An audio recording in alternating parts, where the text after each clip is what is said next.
Today in our hot seat, we have Edward Vick, who is the CEO of EVS Translations, but he doesn't like the title and rather would just say Edward. So either way, welcome.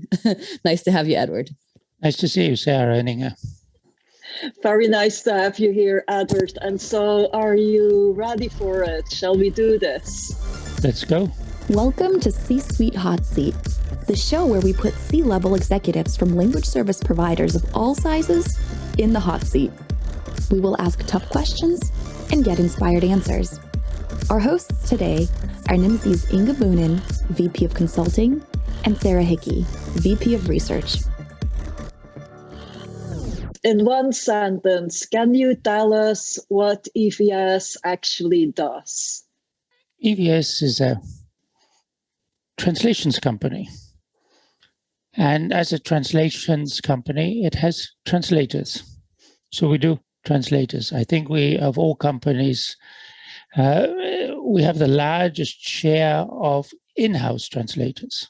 Having said that, we have the largest share, I think, also of work which is done in-house rather than outsourcing.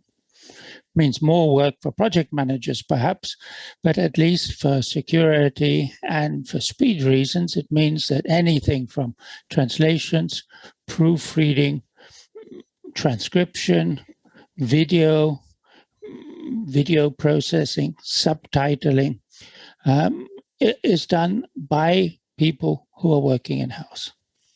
What's the first career that you dreamed of having when you were younger? I put it rather the other way around. My father was a theology professor, and so I knew which career I didn't want to have. After all, when one's a kid, you don't dream really of career. That's really the beauty of being a child. There's only the now, and the future comes when it comes.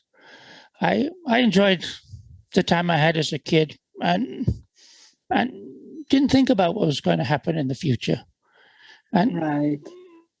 Even becoming a translator and becoming, as you call, a CEO was an accident. Maybe somebody would call it fortuitous. Does that answer your question? Of course, sure.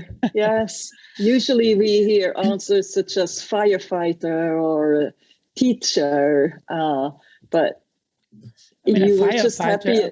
A firefighter is an excellent job to think about. If you're going to be a CEO, you have to find the fires and put them out, or alternatively, you have to have fire prevention measures available in order to make sure that they don't even occur in the first place. That's actually the job of a good manager. When you're not working, then how do you like to spend your time? In the back of my mind, whatever I'm doing, I think about work, and it's lucky because actually I enjoy it. Your job is your hobby, we might want to say. I think that sums things up pretty well. What's the best piece of advice that you've ever been given? Oh, that's easy. Never listen to advice. And you did listen to that one, right? Or not? I'm not sure. I'm not sure. That was a very good answer from you, Inge. Thank you. Well, Edward, I feel like we've gotten to know you a little bit better now already, so we can move into the slightly tougher questions, I think. Right. But work is his hobby, so it won't be too tough. No, you will enjoy all of this. That's good. I'm enjoying it so far. So it's okay. Very good. So throughout your whole career, was there ever like a specific breakthrough moment, like a moment where you realized kind of that this is it, or that you're going to be successful in this? I guess what we realized is that it's important, as other people are doing, is to do things faster, turn around faster, and perhaps by doing things in-house to give the client the assurance that quality and security are maintained. I guess that's the answer. Are you the founder of the company as well? Yes. Okay, so that's fantastic because we actually don't have too many founders on the show. What inspired you then to start your company? It was more or less accidental. I mean, what happened was that a secretary to a CEO that I was teaching English asked me, "Can you translate this document better than the original translation?" And I said, "Yes, I can." And that was the start of EVS. And as we moved forward, we just replaced the word "yes, I can" with "yes, we can."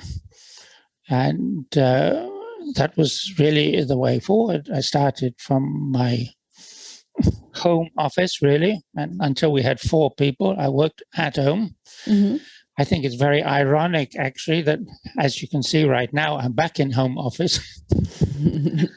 But I don't have the 4 people extra with me. Some of them are at home and a few are drifting back into the office.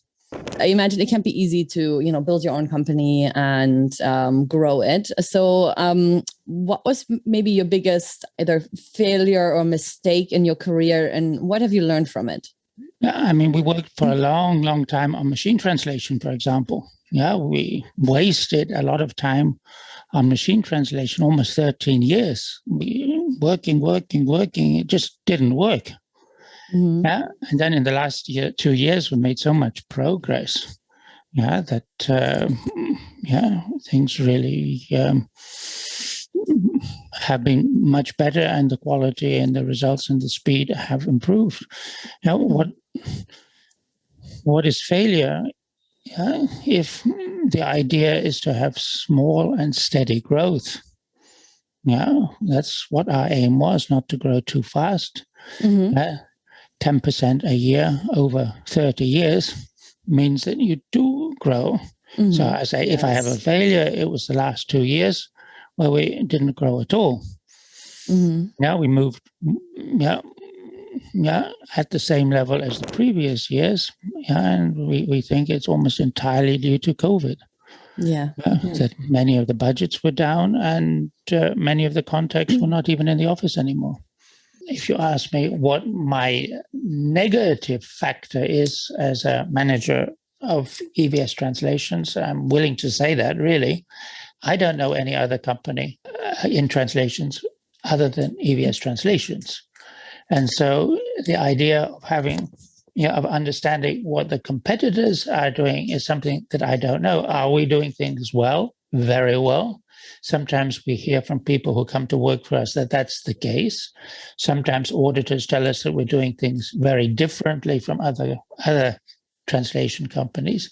And so not being able to have a comparison with other translation companies as being still around 30 years later, that I would say is perhaps a negative factor. I'm curious to know, what do you think makes you a great leader, and how do you motivate your team? I think, first of all, it's necessary to say, what do I do as a CEO? Or how do I spend my time? And as a matter of principle, I spend approximately 1/3 of the year actually translating and proofreading. After all, we're translations and translator company. How is it possible to be able to talk to clients, to talk to project managers and to proofreaders and to the IT team about what needs to be done if I don't actually know what a translator is doing? Mm-hmm. And it's very interesting, when you are doing proofreading, you also can make an excellent quality analysis of what's happening within the company, so that then I get a good idea of the whole picture of the company. I think one of the greatest difficulties that translation companies in general have when they're talking to clients is gaining respect. The client in general has no respect for the translation industry. None at all.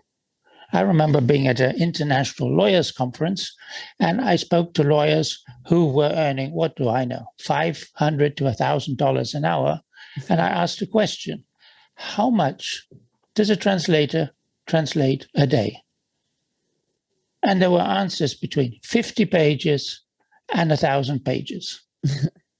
And so it's part of the job of the CEO and sales department and project managers to give the client an idea of actually what they are receiving. Is there a person that stands out from your life or your career that you would consider a mentor? A professor at my university in Cambridge in the last 2 terms, where he said, "You're not doing very well here. Yeah, you're writing these essays of 10,000 words a week. I don't want that. What I want you to do is to read this text and to feel what is right, and then write no more than 3 paragraphs about feeling." Yeah, the KISS principle, keep it simple. Yeah, as far as possible. Is very important. So if there was anybody, it would be a professor that gave me training. I have one last question for you, and that is, what advice would you give to young entrepreneurs starting their own business in the language industry today? Don't start. Would you care to say why? Yes, really. It's really right now a race to the bottom in terms of quality and price and time pressure, as well as security. Yeah, there's virtually no barriers to entry in the business, virtually none whatsoever. And if you come with the enthusiasm of a translator, what do you have to bring to the table? You've got nothing. You have one language combination. That's it. What can you offer a client straight off? Yeah, the advice that I would start is a young entrepreneur with language skills should try to find another industry in which he or she can use the language skills to benefit the startup. Yeah, the business is changing so much, and we're seeing for the first time a slight concentration of the big players. Not too much, but still a slight concentration. And to be able to win a client that is interesting for a startup is going to be very difficult. You have to be able to get today. You need to have an idea about platform or a completely new product, difficult to find in the translation industry, and then push yourself through against players who, like in other industries, are not necessarily kind to people who are starting up in the business, let alone to their competitors. That's it. Thank you so much, Edward. Yeah, the one thing that you missed, let me just tell you the shortest joke I know. Go for it. A rich translator. That's a good one. If anyone else feels like letting off some steam and you're part of the C-suite at a company in the language services industry, do sign up with us if you dare to sit in our hot seat. Yeah, and for the viewers, thank you so much for watching today, and look out for the next episode that will be published as a video on MultiLingual TV and as a podcast on the Nimdzi website. We'll see you there.